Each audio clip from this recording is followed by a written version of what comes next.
مودی صاحب کا جو موقف ہے میرے بھائی، وہ سطحی باتیں ہیں ان کی، اور ان کا یہ کہنا کہ امرہم شورا بینہم کے تحت خلفائے راشدین نے کوئی سسٹم قائم نہیں کیا تھا. تو پہلے تو میں غامدی صاحب سے الزامی جواب کے طور پہ پوچھوں گا کہ اللہ کے نبی نے کوئی سسٹم قائم کیا تھا اس طرح کا؟ تو تھوڑی جرت کریں نا، تو بات کریں نا، سب کو اسی کرائٹیریے سے گزارے نا کہ اللہ کے نبی علیہ السلام کوئی اس طرح کا سسٹم دے کے گئے تھے امرہم شورا بینہم کے تحت، کہ جس کے تحت حضرت ابو بکر کو خلیفہ چنا گیا تھا؟ تو خاموش ہو جائیں گے یہ. تو اگر اللہ کے نبی علیہ السلام نے کوئی اس طرح کا سسٹم نہیں دیا تھا تو آپ کون ہوتے ہیں اس کو نیگیٹو پوائنٹ کے طور پہ بیان کرنے والے؟ ورنہ سب سے پہلے تو اللہ کے نبی کے بارے میں آپ کمنٹس کریں نا، کہ سب سے زیادہ فکر تو ان کو تھی اپنی امت کے بارے میں. تو یہ مطلب ایک ایسی باتیں جن کی بنیاد نہیں ہے. امرہم شورا بینہم، نبی علیہ السلام اپنے مبارک زمانے میں بھی جتنے مسلمان تھے ساروں سے ووٹنگ کرواتے تھے یا تمام قبیلوں کے سرداروں کے ساتھ مشورہ کرتے تھے؟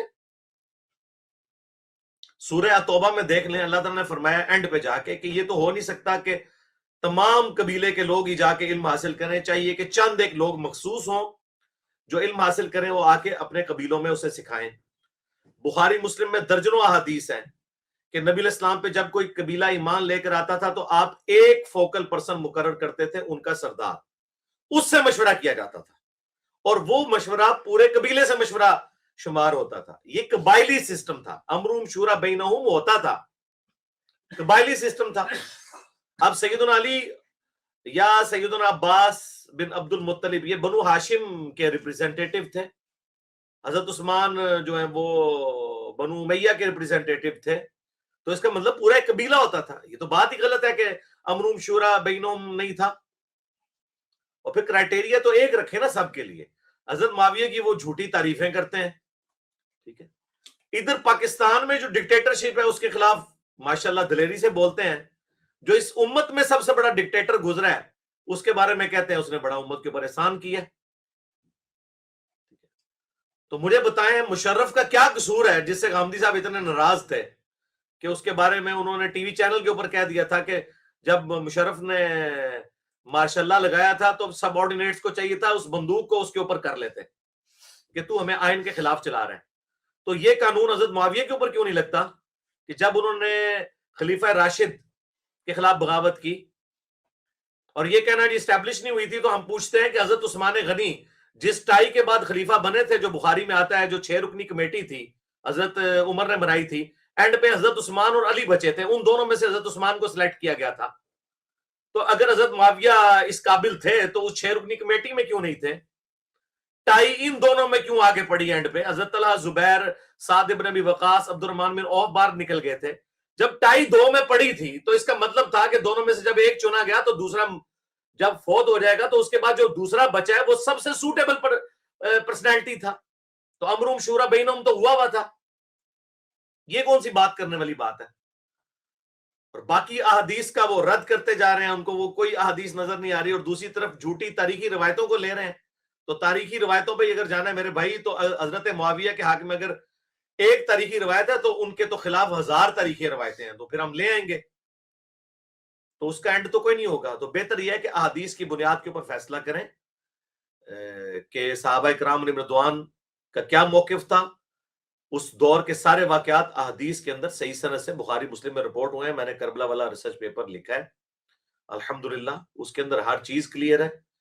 اور حدیث عمار جو ان کے گلے میں اٹکی ہوئی ہے، حدیث متواتر ہے وہ، کہ عمار کو باغی جماعت قتل کرے گی، عمار انہیں اللہ اور جنت کی طرف بلائے گا، وہ جماعت جہنم کی طرف بلائے گی. تو ان سے پوچھیں اس پلانٹ ارتھ پہ آج تک کسی محدث نے اس حدیث کا انکار کیا؟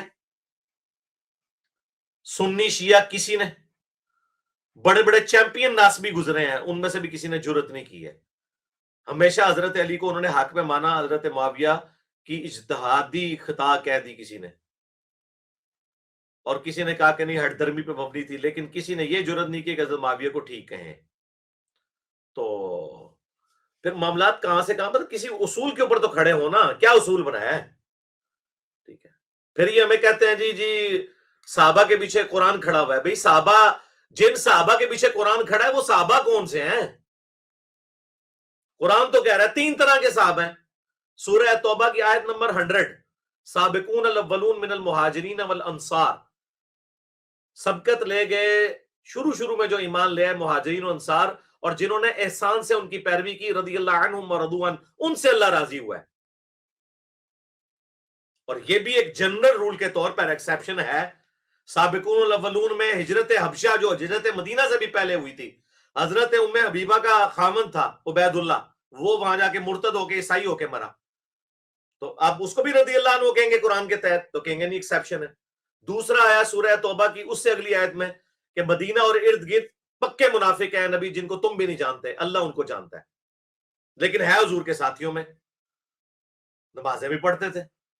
تیسرا آیت نمبر 102 میں آیا کہ پھر باقی جو بچ گئے وہ ملے جلے اعمال کرنے والے ہیں، اللہ تعالیٰ ان کو مستقبل میں دیکھے گا۔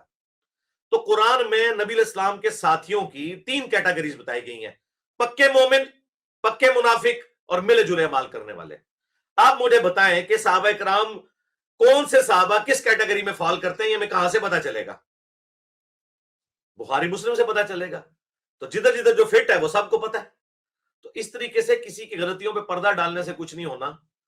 قرآن اپنے مقدمے میں بالکل واضح ہے، اور یہ کہنا کہ جی انہوں نے کوئی سسٹم ڈیولپ نہیں کیا، وہ اسی لیے نہیں کیا کہ اس کو اجتہاد کے اوپر چھوڑا ہے۔ ماشاءاللہ مشورے سے ہی چیزیں ہوتی تھیں، اللہ کا شکر ہے۔ پھر نئی پاک چوڑی ہے جی حضرت علی نے حدیث مار کیوں نہیں پیش کی؟ میرے بھائی کس کو پیش کریں؟ اس کو جسے خود حدیث پتہ ہے، اٹھائے مسند احمد میں کتنی حدیثیں ہیں کہ دست راس عمر بن عاص کہہ رہا ہے کہ معاویہ قتل ہو گیا عمار ابن یاسر، اور تجھے پتہ نہیں رسول اللہ نے کہا تھا باقی جماعت قتل کرے گی، تو وہ آگے سے کہتے ہیں کہ ہم نے تو نہیں نہ قتل کیا، نہ علی لے کے آتا اور نہ وہ قتل ہوتا، علی نے لا کے ہمارے نیزوں کے آگے اسے پھینکا ہے۔ جو شخص احادیث کا اس لیول تک مذاق اڑائے، اس کو جا کے حدیث کون سی سنائی جائے؟ اسے تو پتہ ہے۔ یعنی اب میں غامدی صاحب کو سناؤں گا کہ یہ حدیثیں کیا ہیں، قرآن کی آیت کیا ہے، ان کو نہیں پتا کہ کہاں انہوں نے کیا کیا ہوا ہے۔ تو اگر یہی ہم اصول مانیں گے تو پھر ہم کہیں گے بھئی سقیفہ بنی ساعدہ میں جو حضرت ابوبکر کی بیعت ہوئی ہے، بخاری مسلم دونوں میں آتا ہے، اس میں تو حضرت ابوبکر نے ابو عبیدہ ابن جرح اور حضرت عمر کا ہاتھ اٹھا کے کہا تھا کہ انصار مدینہ ان دونوں میں سے خلیفہ چن لو۔ تو اس وقت حضرت ابوبکر نے کیوں نہیں کہا کہ مجھے حضور نے اپنے مسلح پہ کھڑا کیا تھا، میں تمہارا سکسیسر ہوں تمہارے نبی کے بعد؟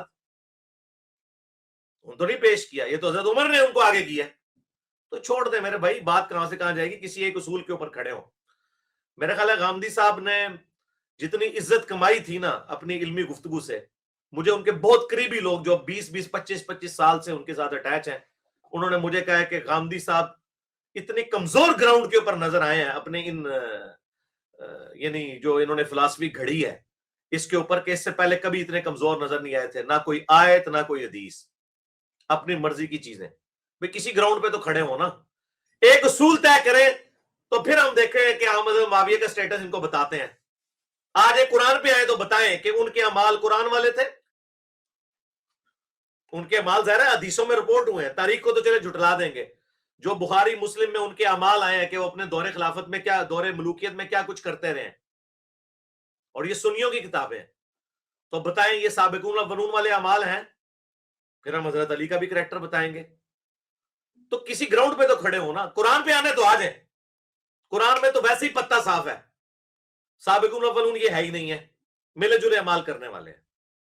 ٹھیک ہے، ہم رافضیوں کی طرح یہ نہیں کہتے کہ منافق ہیں، ہم تیسری کیٹیگری میں ڈالتے ہیں۔ احادیث پہ آ جائیں تو انشاءاللہ پھر اس طرح ہم کھول کھول کے آپ کو بیان کریں گے۔ جب آپ نہ قرآن پہ کھڑے ہو رہے ہیں نہ حدیث پہ کھڑے، آپ کھڑے کس چیز کے اوپر ہیں؟ مجھے یہ نہیں سمجھ آ رہی، کس بنیاد کے اوپر آپ یہ دعویٰ کر رہے ہیں؟ کوئی ایک گراؤنڈ تو لے کے ہے نا، خالی زیادہ دیر بول لینے سے تو کوئی دلیل نہیں آتی۔ تو آپ دیکھ لیں پھر لوگوں نے ان کے ساتھ کیا کیا ہے، کہ کوئی علمی بات کریں، کسی گراؤنڈ کے اوپر کھڑے ہوں۔ جب تک ہم کسی کامن ٹرم کے اوپر راضی نہیں ہوتے ہیں اس وقت تک آگے چل نہیں سکتے۔ جب ہمارا سلیبس ہی ایک نہیں ہو رہا تو پھر ہم آگے کیسے چلیں گے؟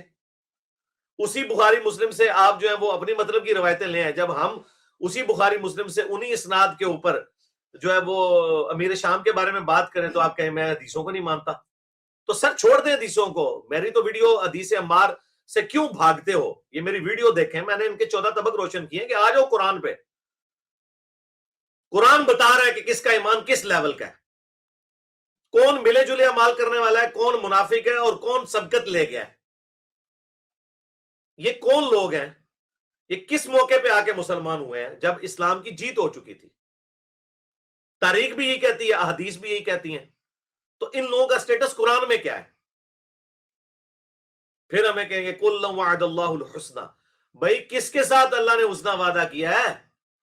جو اعمال بھی کرے گا.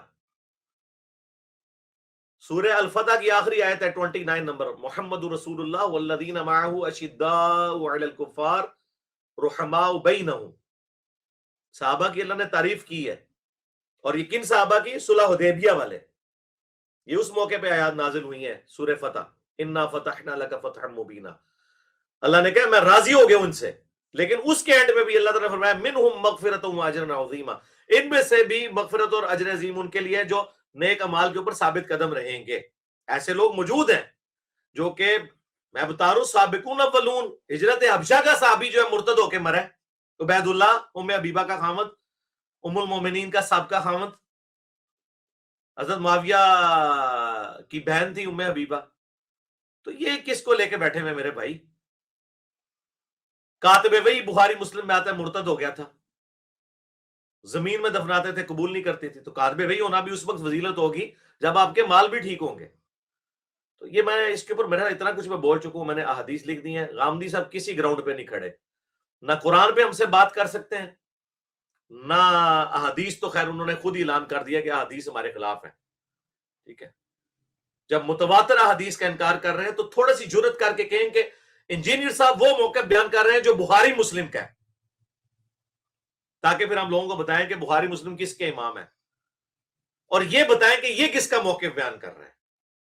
کسی ایک امام کا نام لیں جسے امت مانتی ہو، سنی ہو شیعہ ہو. تو یہ اس کے جواب میں غامدی صاحب اینڈ پہ پتہ کیا کہیں گے؟ وہ کہیں گے یہ حقیقت اللہ تعالیٰ نے مجھ پہ ہی کھولی ہے. تو آپ پہ جو اللہ تعالیٰ نے نہیں حقیقت کھولی ہے، کسی اور نے کھولی ہے حقیقت.